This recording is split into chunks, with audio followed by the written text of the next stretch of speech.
Hello, so you're here for the deep dive and meta-narrative analysis of the movie Don't Look Up.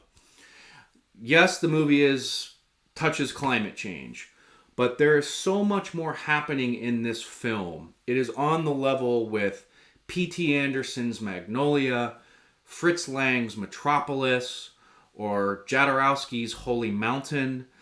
This is an incredibly deep and actually very subversive movie and the things that go on with it. My takeaway is that this movie is really about the collapse of the grand meta-narrative that used to unify our stories and our lives. And there's all kinds of examples of that. And then the fracturing of that into the various meta-narratives of now the systems in the knowledge economy, which have been fully industrialized, and the role that those play with the people inside them. Let me make this clear for you. Mindy Dibiasky and Professor Oglethorpe are in the science system. Meryl Streep and Jonah Hill are in the political system. There's a media system / platform system at play. And then there is this sort of technology, financial system that's also happening. Those have various narratives throughout the film. And even in the case of a complete existential event, they can't agree upon what type of outcomes should be produced through each of them functioning, just kind of doing what they do. And so this is a crisis of hypermodernity. This is pervading a lot of meaning in our lives. It's a lot of stress that we feel in a regular basis here in 2022. Why certain things can't function, and why, how do we reconcile that with these systems that we thought were very moral and just. And that brings me to who I think the patron saint of this film is, which is Job, which is Dr. Mindy represents Job throughout the movie. We're going to get into that. I have read Job. I have read Carl Jung's Answer to Job. I also have The Postmodern Condition here by Lyotard. And I have the Brothers Karamazov, which I'm going to try to bring into all the takes that I just gave you very quickly, step through it in a lot more sort of sequential order, but this is incredibly tough to review, so please bear with me, but we're just going to get into it here. So Jennifer Lawrence's character is Kate Dibiasky, who finds the comet, and there is a real astrophysicist or someone who studies space. She's written some books. Her name is Amy Shira Teitel, and she has a YouTube channel, and you can kind of see the resemblance here. I think the character was based off of her. The strangest thing to me is actually looking at her YouTube channel. She has her latest pinned video still of sort of rebranding her content and being pigeonholed, which is what these systems do to the people who operate within them. So she's kind of explaining what's happening in parallel with this movie, and that's great. So okay, let's just keep going through. I have a lot of notes. If you see me looking down, that's what I'm doing.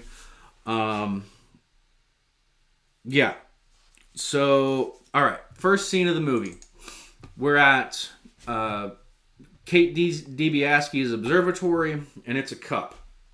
Now, I spent a while on thinking about the relationship here. I love how the movie opens. There's a steam kettle sound, a screeching noise, sort of, you have to do something. This is calling you to action. And then you see this. This is the first thing you see in the movie. Now, cups generally are a feminine representation. You put things into the cup. They're also very common in tarot readings. There's a lot of cup cards, and I was trying to make some connections there, but having trouble. So if you think there's some kind of interesting thing about the tarot and the cups, leave me a comment about that. I was trying to piece that together, but I like how this is sort of the way that we think about our heliocentric universe, being in the middle our sun, and then we are pouring ourselves into the universe. We're just going to pour the tea in, and that's how the movie begins. And I think that's very symbolic. I don't think anything in this movie that I'm going to talk about is accidental, and hopefully you'll start agreeing with me as you see all the various things that this movie brings together. So the second thing is we see the first bash item. We don't really know anything about bash, but we see bash here. That is Peter Ishwell's company. The next thing that happens is Kate discovers his comments heading to us, and Mindy says, well, we have to reason from first principles. He holds up a little toy of Carl Sagan. Well, what's reasoning from first principles? That is back to our testing our bedrock assumptions. One of the most basic truth claims is that an object is what it is. It's not what it's not. These are first principle points of reasoning. So we're going to go there because that's what science is good at. That's how science can help us. And we're going to start to do science. We're going to start to do math. We're going to start to do science. And we're going to discover the truth, which is the comet is heading towards Earth. Science is now no longer the system that we can rely on to, provide the touch point of our life for meaning and happiness. We need other systems to come into place. But now this is sort of saying, okay, well, we have proven that there's no more denial of what's happening. The comet is headed towards Earth. It's great. It happens all like very early in the movie. They have to call that in to Dr. Oglethorpe, and this is a very quick scene in the movie, but everything is kind of coming in and compressing us. And as he walks into the elevator, the doors hit him once. So he's feeling the pressure. We're starting to feel the compression. And I thought that was great. Great little touch there. But as with many things, we find ourselves alone. So they have to go to Washington. They have to start explaining what's happening. And they are two amongst a very wide sea. And they're going to journey over to Washington to explain to the president this comet's coming towards Earth. They get to the president's office here, and we find out that Dr. Mindy takes Xanax, and here you see Kate Dibiasky looking at the Xanax, and she grabs it and eats it from Dr. Mindy. There is a whole sub theme in here of big pharma drug use. There's some alcohol use. I think there's a little bit of pot use, but you come to find out everyone's on something. That we are in a society of addicts, and it's quite funny. So we are getting a touch of that now, and we'll start to see Xanax and other drugs come up throughout the movie. Moving into and right after that,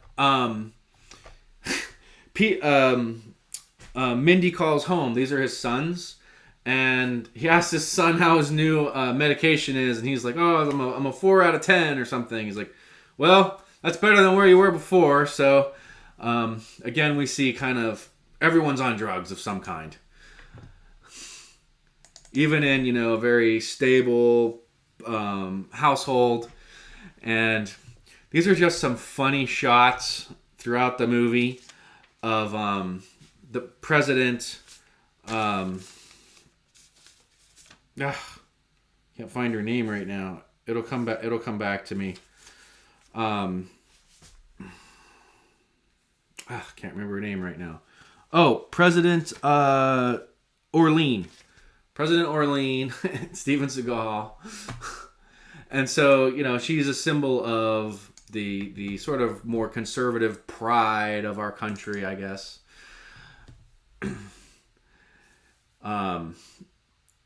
Concerned about herself. So she hears the news, and very common for the political system.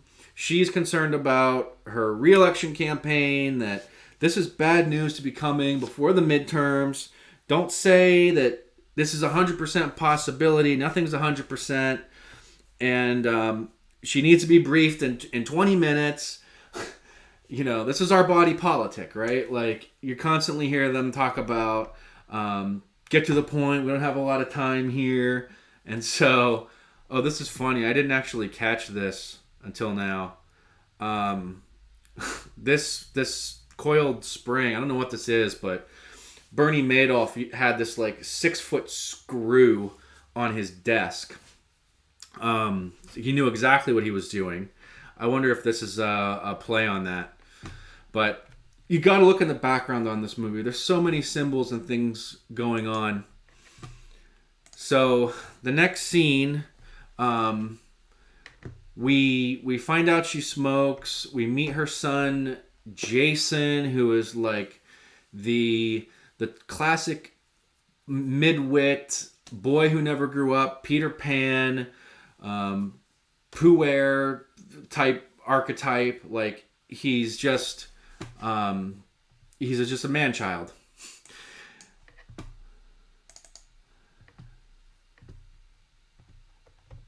And so then they have to go back and talk to Peter Ishuel. And there are all these scenes. Again, look closely at these scenes. No one around them. There's no one on this train, just like I showed you before. All alone, trying to move forward. All these great cutscenes throughout the film. Really fantastically done. Kind of, I think, get you psychologically prepared. I know Tobe Hooper did a lot of that in Texas Chainsaw Massacre, showing those mosquito nests and that kind of thing. It just where this movie takes you psychologically watching it, even if you can't consciously recognize it, is just really well done. So we are at Bash Cellular's convention. I think this is shown very briefly. So you got to look close on a lot of things, but here we are. Just as God intended. And in the background, they're going through these sort of news stations. Hold on, let me back up, because I didn't actually show Peter at the first time we see him. But when we meet Peter Ishuel, he developed Bash because he was looking for friendship. And in the presentation, he's talking about making sure that sad feelings never return. What's creepy about the whole thing is, let me tell you a test that you can run. Go and clear your YouTube history and give yourself a little bit of browsing time. Okay, just go click around on stuff for a day that you normally would. And then click on some real crap. And watch how fast that crap becomes all that is served to you through the algorithm. The nudge of personal identity into this being controlled by capitalist enterprises for consumption. I mean, this movie kind of brings all that stuff up in a very indirect way, but that's what's going on as Peter is talking about Bash Cellular to the audience. All right, so Professor Mindy then has to go back to a television program, and funny stuff. They talk about these shows in the background just very briefly for things, but It's kind of like a play on that Undercover Boss or whatever, but it's more subversive than that. So he's going to go on the show called The Daily Rip, obvious play on the word fart. And that's what they do. They just fart around. It's a nonsensical show. It never gets very deep. It's a vacuous enterprise. And, he's telling them to, keep your segment light and make us laugh. And meanwhile, he's got to deliver this news that comet's headed towards Earth, and has a lot of trouble actually delivering that news. They're in the background or in the green room with I can't remember this character's name in the movie, but she's going through a bad breakup, and she really represents the profilicity aspect, where she's very cute, okay, but Professor Mindy says to her, "Oh, I'm sorry to hear about your breakup. That seems really bad." And she's like, "Hey, you shut the fuck up and mind your own business." She turns on an instant to him and shows us who she really is. And this is all just a fake persona. She's got these, everyone's on their phone, all these kind of groupies around her. And so then they go on the show. Oh, that's where he says it.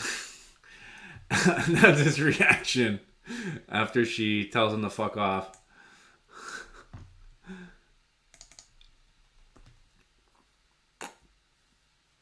Okay, so she goes on the show. Again, there's Peter's like the chief science advisor. As soon as they're done, Dostoyevsky has an issue on the show and kind of like storms off, and there's this blitz of stuff. It does this several times in the movie. This is just one of the ones that's interesting and has Sarah Silverman in here, and this is the stuff we do in modern times. Like, look at what happened when Chris Rock was slapped by Will Smith. Immediately on social media, this was the reaction. And I know, because I was watching it live, and I saw what people were saying, and they're just painting every single thing they could upon that incident that night. Like, within the first 10 minutes, somebody was saying, this is what a world looks like with male on male violence. Just so he's getting sucked into this. Mindy is now in the little world you're in. The little world you're watching this on is what he's engaged with. And you can see this. This is his wife coming upstairs. He's on here arguing with people on the internet. And he just can't let it go. And I love that's just like this another kind of compressed shot of things going on. So that's what's happening with him. He's starting to slowly become unhinged by all of this. The fact that we're not taking this more seriously. But remember, he's in the science system. So, he wants rationality to prevail. And it gets funnier the more the movie goes on. So we'll get into that later. So, President Orlean now has Benedict Drask. He is played by Ron Perlman. Perlman was in a great movie called Quest for Fire. And he's going to take on this mission. And it comes up a little bit later where it's like, even Prometheus has to go on the quest. So he's going to be the one that goes out on the quest, and he's our American Mission American savior. There's Orlean's son.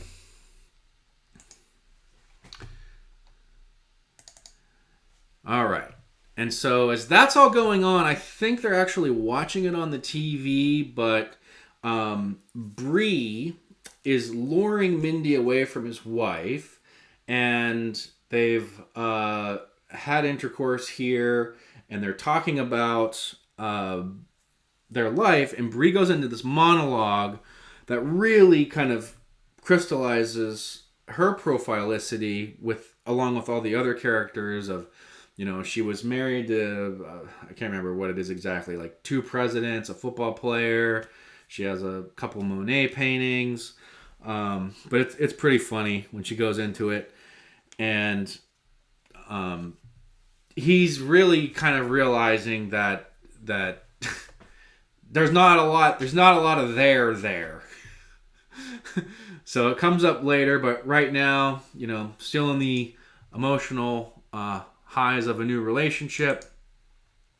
The rocket that Ron Perlman was directing towards the meteor to destroy it has now turned around, and nobody understands what has happened, why that's the case, except for President Orlean and Peter Isherwell here.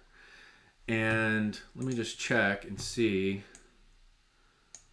Okay, this might be the only place that I have it, but well, no, it comes up later. But great image here. He's looking at the Civil War picture here. We have Washington. We have Ulysses S. Grant here, I think that is. And he's after the money.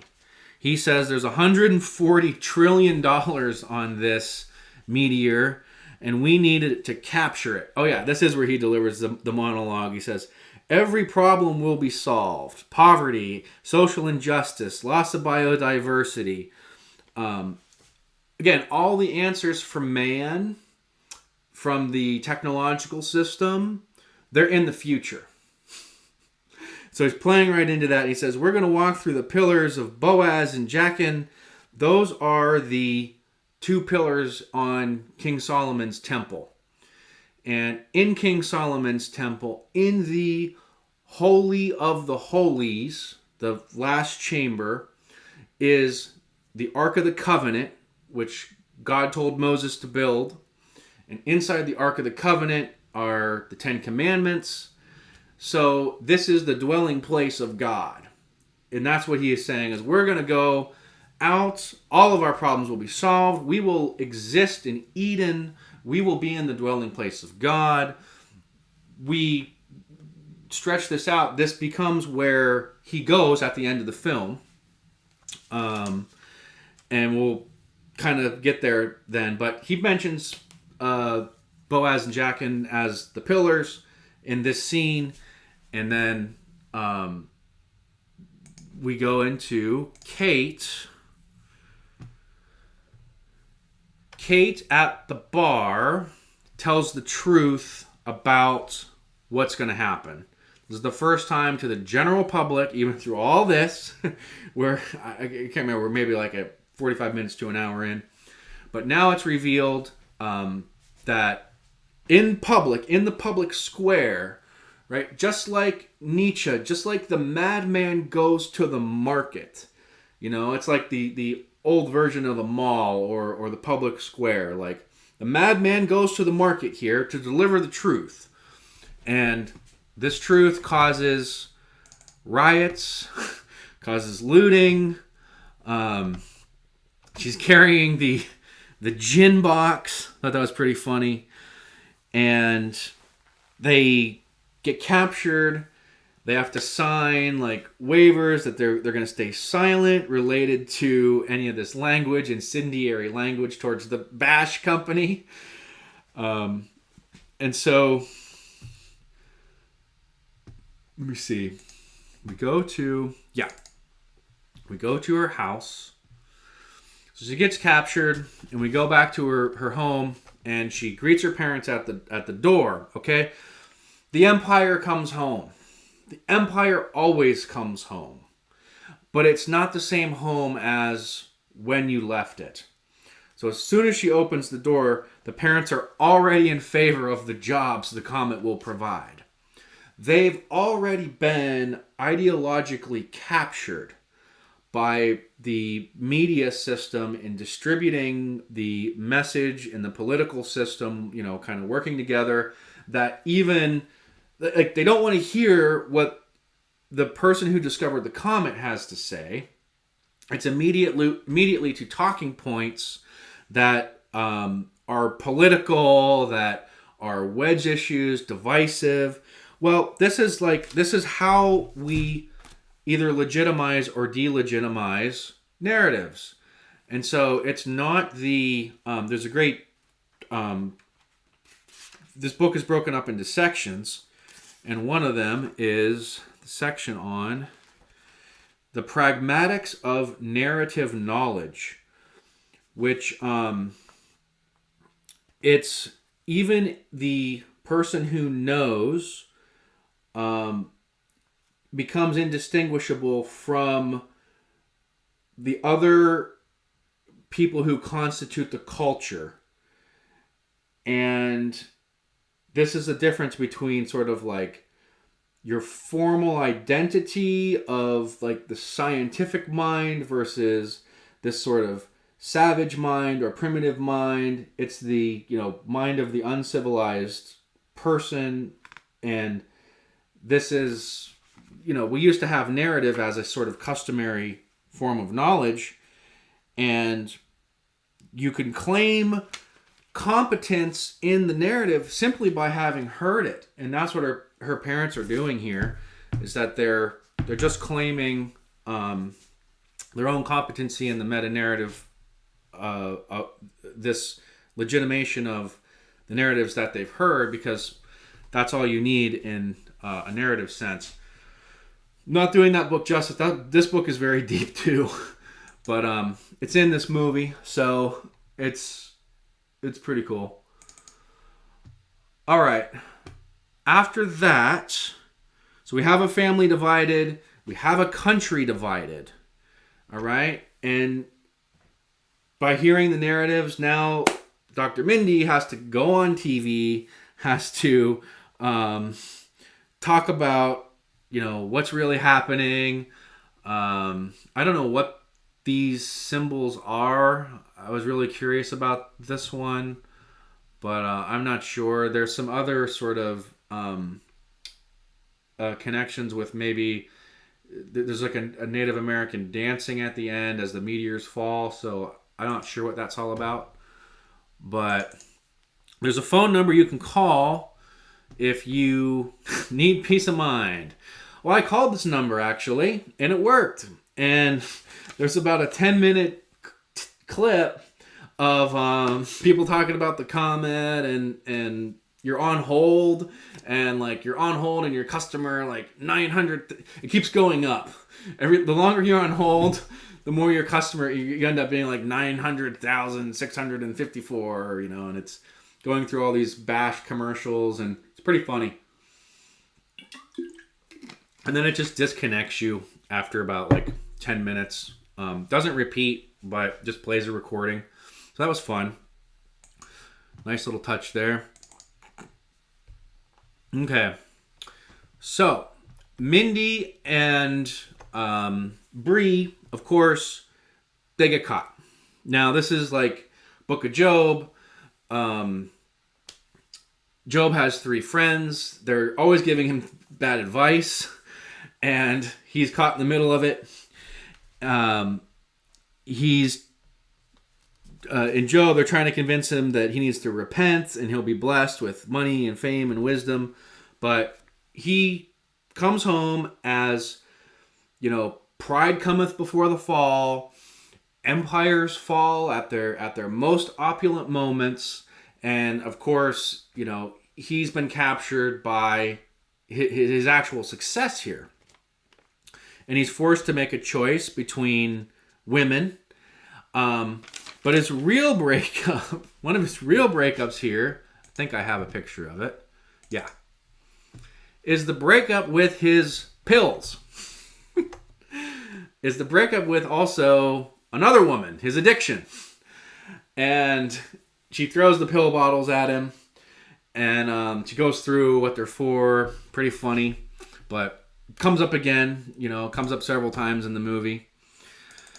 And Kate, having had this kind of falling out of society, and I don't want to say depression, but it's like anyway, fracturing with our society. She's dismayed, and so she goes to Drink Mo, selling booze, and she meets Yule. Yule is a character that will help save her. But she meets Yule there at Drink Mo. We go back to Peter at the hangar of Bash, or at a hangar, and he's showing us now the beads. These are called the beads that are going to land on the meteor, drill into it, plant a fission-controlled nuclear bomb that they were working at CERN. It's pretty funny. They show it on the White House. But anyway, funniest thing about this scene is that he walks up to it and he says, "I call this one Primo, the first. Come to your father, Kronos."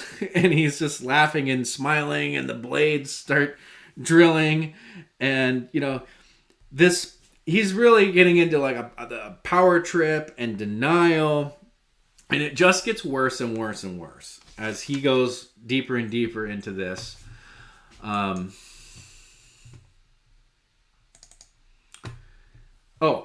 He's confronted with the denial. Mindy says, Mindy calls Peter a businessman. He goes, "You're a businessman." "A businessman? You think that's what I am, a businessman?" And because he sees himself as this like guru and savior, and he's telling Mindy that he will die alone. And of course, we find out that's not true, but he's telling him he knows how he'll die. He knows everything about him. He knows his profile is a lifestyle idealist, a person who thinks they are motivated by ethical beliefs, but really about seeking pleasure. And that's what his profile is. Mindy, as it turns out, still in the science system, as the beads are getting ready here, he's still concerned about the peer review process. I thought that was a funny dig, where he's still concerned it hasn't been properly peer reviewed. He cannot get out of the system that he's in. He thinks everyone else is in it. I mean, this is the whole collision of the people in the film. Is that we have no more unifying, meta-narrative. We have no way to communicate with one another. All the things have been, specific and specialized and industrialized. So that happens there. In the hangar, thought this was funny just quickly. Happens very quickly, but, she just doesn't give a shit. And it's all throughout her entire character. So if you look in the background on several of the points of the movie, like Kate has a boyfriend we never really meet initially. She talks to him a few times, but he works for a company that says Autopsy in the background, and I don't know if that's about their relationship or about the things that are going on, but there's just always got to be looking in the background on this film. So, all right, Kate says, "Fuck it, we're all gonna die." So she's with Yule behind the Drink Mo or whatever. She meets him, and fuck it, we're all gonna die. Throws the bottle in the fire, or I think she throws the bottle in the fire, and I have a picture here of him taking his buddies throwing a fluorescent light bulb against the wall. It says "Womp." Like this is your wake up call. Like, Kate is going through her death denial. Fuck it, we're all gonna die. This is the first character to do it, but all the characters go through the death denial through the transformational element of fire, because anything that goes into fire doesn't come out the same way. And all the characters will actually go through fire. And so this is the start of that, and it's shown to you on the screen in some way. Very well done. So I'll show you more of that. But the lights go out, and we're back at the Daily Rip. We have this weight now because our anchor characters they're losing hope. You can see it in his eyes. Great scene.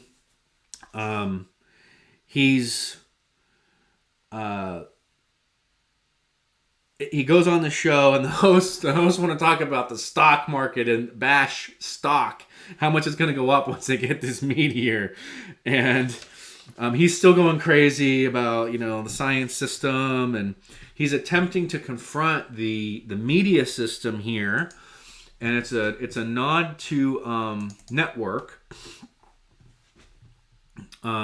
This was a great thing DiCaprio did. I don't know if he added this or if this was in the actual script, but as he's kind of becoming unhinged, and I put in here, like, there's a little bit of a nod to the Battleship Potemkin, where there's a scene of a baby carriage coming down the steps, and the woman's, like, kind of glasses fall off, or Network, but as he's flailing his hands out, he just takes his thumb, right, and he just kind of like gives it a little throw his glasses like cattywampus there to add that extra, like,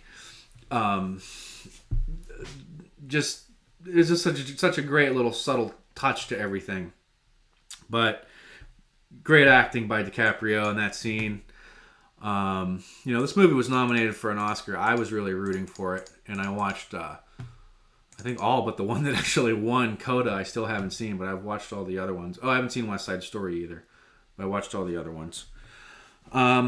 Anyway, he gets kicked out of there, and he gets put black-bagged by the government or whatever in the back of the squad car, and he's telling Bree, "You really think I loved you, didn't you?" And he didn't. He was just a sexual appetite that he was able to fulfill in the moment. He is a pleasure seeker, right? I mean, Peter was right about that. Like, he thinks he's some idealist, but he runs after pleasure. And maybe this is after that scene. So, again, the Empire comes home. He's going to return to his wife. But things are starting to break apart. And, time is moving forward here towards he says in the last scene, I think we're all so fucked to die. I think we're all going to fucking die. I just want to go home. So, and you really thought I loved you, he says. It just admits he's running towards pleasure and away from pain. All right. So there he is driving. Now you can actually see the meteor. Another nice touch, because this is a very quick scene, but he has his wife on his phone background. I can't remember if he calls his wife here or not, but he's getting out of the car, and now we come face to face with empiricism. Gone with the theory, gone with the possibility of this thing not happening. We all can see it happening. We all have eyeballs. The empirical truth surely will unify us. And, well, not quite.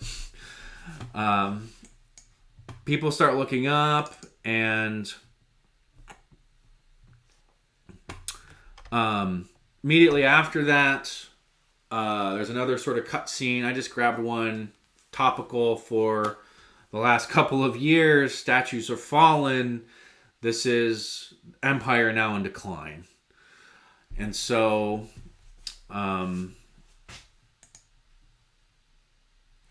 we get back to Yule. Oh, this is one of the greatest things this movie did.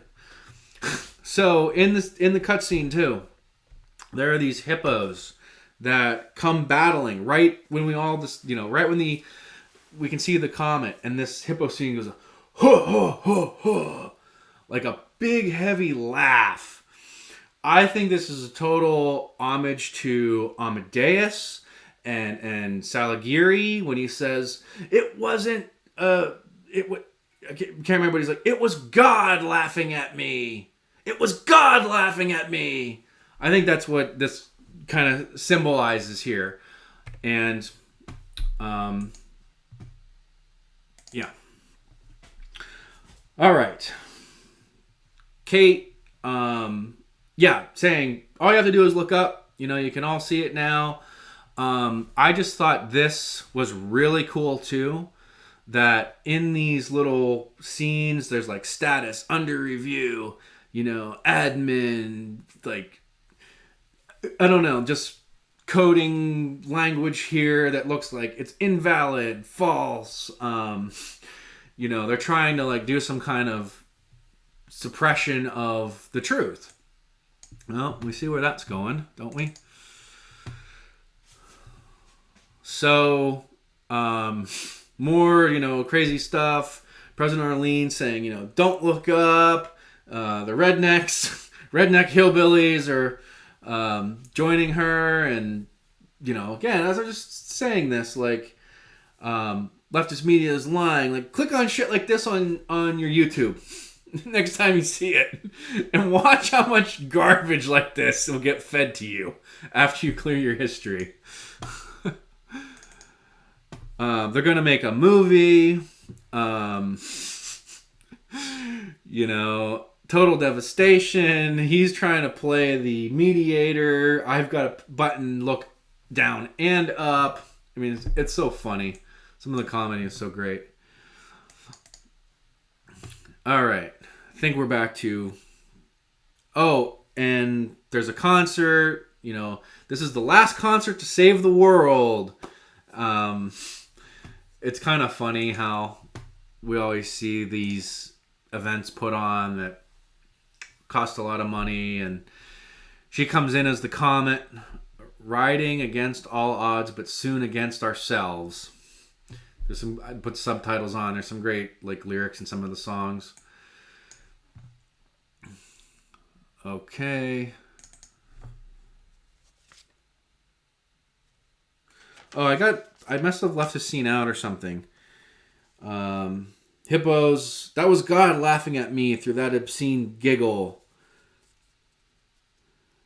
The mediocrity is here for all to see.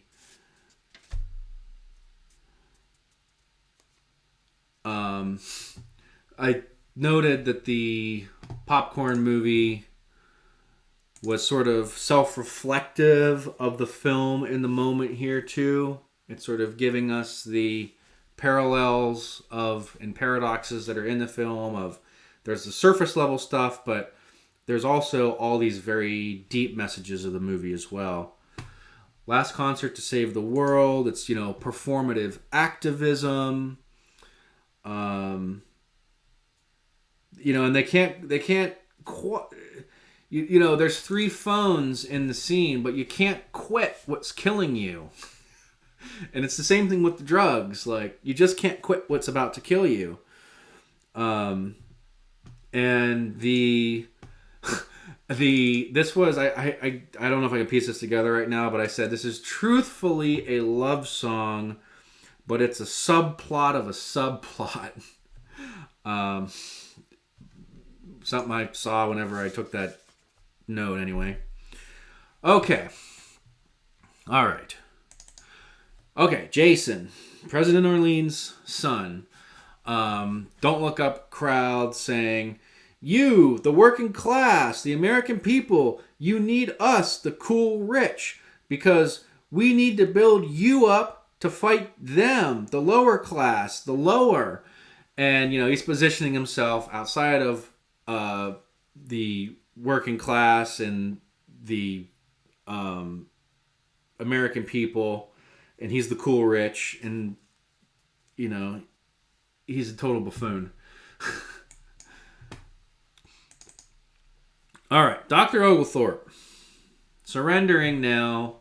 He realizes there was a separate Russian mission that was about to launch that he's told about, and he is now surrendering to the truth of his own death, and that Bash is the only mission left. And he goes through, again, the transformation of fire once he admits that the truth of death is now on the table for him. His death denial has ended, and he will be transformed through the fire. Just so he's the second character now. And he kind of comes back after that as sort of in contemplation about these facts. Okay, now the Don't Look Up crowd is at a big rally, and this is where the followers now see the truth. And they're going to turn against their handlers.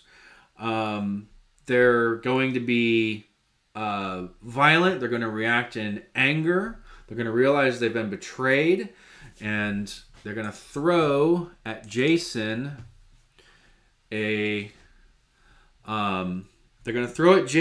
something that hits him in his left eye. And this is right back to what I said about Metropolis, when Rotwang has on his hand the evil glove, the evil scientist glove. Or, you know, you can look at it as Dr. Strangelove too. Like, he's the hidden fascist trying to run, you know, the organization. Great touch, right? I mean, that's just a quick thing, but it ties together some of the other stuff that I've been saying. All right, so Mindy, Kate, and Yule are now going back to Dr. Mindy's house. The Mills brothers are playing Till Then song about soldiers coming back from war. And what is the war that we've been witnessing here? It's the information war. It's the virtual war. It's an ideological battle.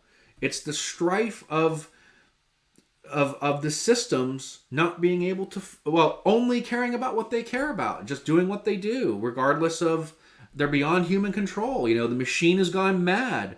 It's going to destroy us.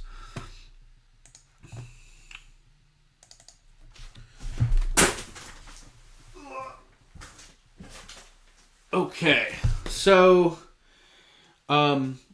as they come home, as the Empire again comes home, Yule asks for an engagement to Kate, and she says, sure, why not? So they're now going to get engaged. It's a great scene. They go into pick up some food, you know, grocery store is getting ransacked, and they get on this topic of looking at the salmon and the wild salmon versus the farm-raised salmon. And this topic is really about materialism. And this is out throughout the film, but it comes up more and more about the closing line of the movie by Dr. Mindy is, we really had everything, didn't we? And, you know, it's sort of like, we were living like kings. You know, we had all this abundant selection. We could travel where we want. We could do all this great stuff. We had, you know, devices that played music in our cars. And, you know, kings of the old world were lucky to have a carriage. Like, we really had everything. So that's going to develop a little more. Jason is... he does a prayer for material stuff. Just following that, they're in their... they're going to watch the launch, the bead launch that's going to save the planet, and he's praying for stuff. He's giving a prayer for stuff. All right. And next thing is they're going to go in. There are some signs for peace.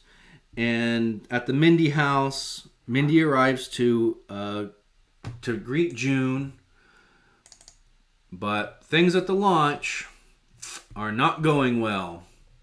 The rockets are immediately starting to crash into one another, deviate from their flight paths and patterns, and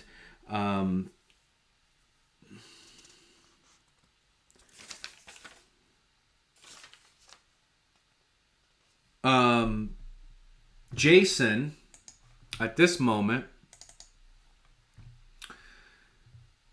is going to say, yo, what was that? And he's going to now go through his death denial transformation through fire.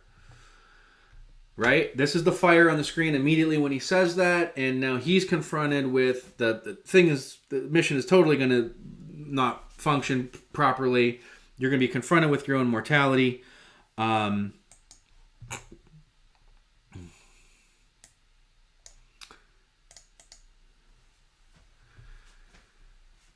Peter is going to have a family dinner, and we find out Yule is Fire Puma 142 on Twitch. And so this is also Kate's sort of additional transformation element. I can't remember if she transformed through fire the first time, but she's transforming through Yule. Like the conjoined her fire and his fire are gonna create a union, and so he's asked to be engaged. So that's her. It's either her or his. I don't know, but it's part of them combining their.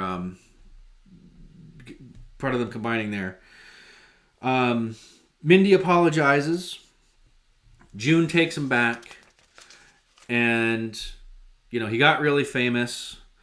This goes back to the Bible in Ecclesiastes. There's no end of all the people. Fame, vanity, vexation of the spirit. It's all vanity. It's all vexation. Yeah. All right, so let me close that.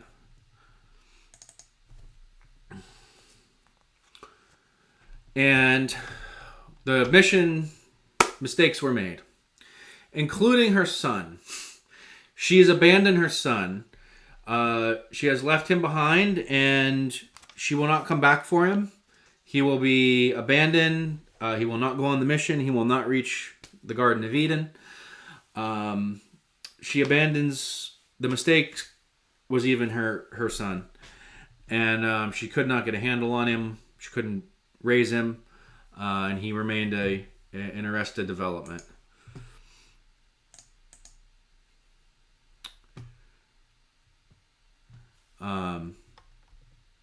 Telling about the spacecraft to get out of there. Again, just not taking the fact that you're actually wrong about something. You're not in the science system, right? So there's not a lot of great weight in the political system to be wrong about stuff. So you're wrong. What can you do, right?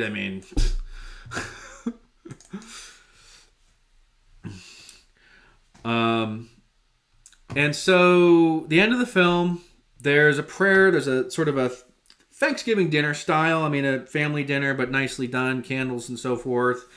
And everyone holds hands, and Yule leads the prayer and asks for your grace despite our pride. Kind of back to the thing I was saying about Ecclesiastes. And I'm going to throw, if I can find it, I'll have to look here in a minute.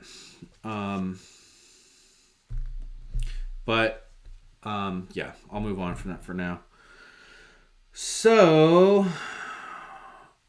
we're going to try to return to our... there's another cutscene, which is... This was hard to see in the movie. It's just shown very quickly, but there's a rooftop orgy going on here. Cars on fire, so...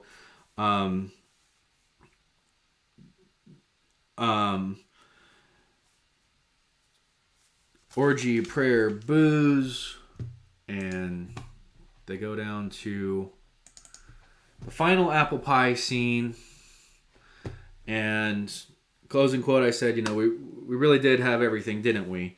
And they talk about Dr. Oglethorpe likes store-bought apple pie.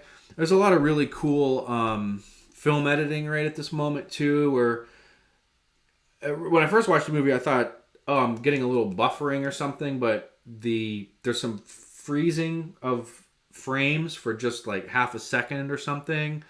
Sort of like the last, light flashing before your eyes kind of, I got that feeling from it anyway.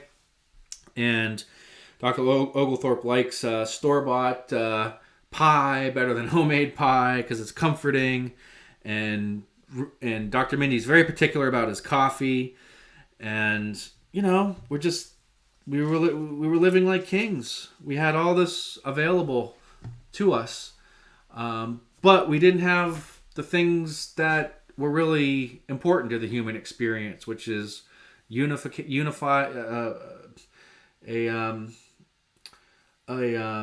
fellowship with other people. Right? I mean, the whole thing is like backstabbing and trickery and deceit, and you're putting Job through the paces here, and he ends up being more moral than Yahweh, and that was the test of Job through the Bible. So, last part of the film, last two scenes, they get on their pods. Funny, interbank. They're like big oil. They're in their crypto pods, which I thought was like, they're not no, they're in their cryopod. They're in their cryopods. Okay, but yeah, some of them make it, some of them don't. It had like different things on them. It was pretty cool. And then they arrive at Eden. They arrive at a planet that has even better air quality than space. And yet these Bronterocs, as they're called, because Peter Isherwell was right, President Orlean will die of a Bronteroc, but he couldn't explain it. Now he can explain it. But what's really interesting here is that, I was mentioning Prometheus steals the fire, then gets punished by all the evils getting it put into a box, that box being given to Pandora. Pandora opens that box and then shuts it, and there's one last evil rattling around in that box. And, well, after you've let out death and famine and plague and every other evil, murder and mayhem and carnage, I mean, what's the one more? What's the last evil in Pandora's box? It's hope. Because all it does is prolong your suffering. And that's what it did in this case. And so you can read the story of Pandora two ways. That's one way to read it. That's the way I read it for this movie, is that the final evil released from Pandora's box comes true. It was a false hope all along. You couldn't actually escape your own mortality. You just prolonged what had to happen to eventually die. So that's my take on the movie. I went through a lot, try to do that and summarize that in a quick way. I didn't get to Dostoyevsky's Brothers Karamazov as much. Let me just say that the chapter before the Grand Inquisitor is called Mutiny. And Mutiny is a really good chapter. It's about how do we love our neighbor, and is it possible to love one's neighbor, and kind of saying, why is there all this great evil in the world? And I saw a lot of kind of that chapter, specifically in the film, and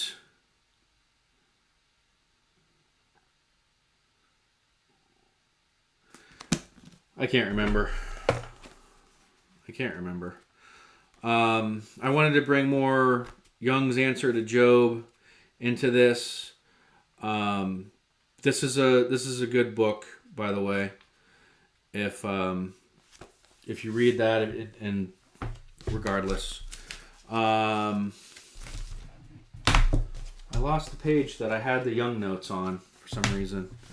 But okay, it's been a while, kind of getting through here. Hope you enjoyed this. Hope I did some justice here to this movie. I didn't find a lot of people talking about this, so anyway, it was fun. And stay tuned. See ya.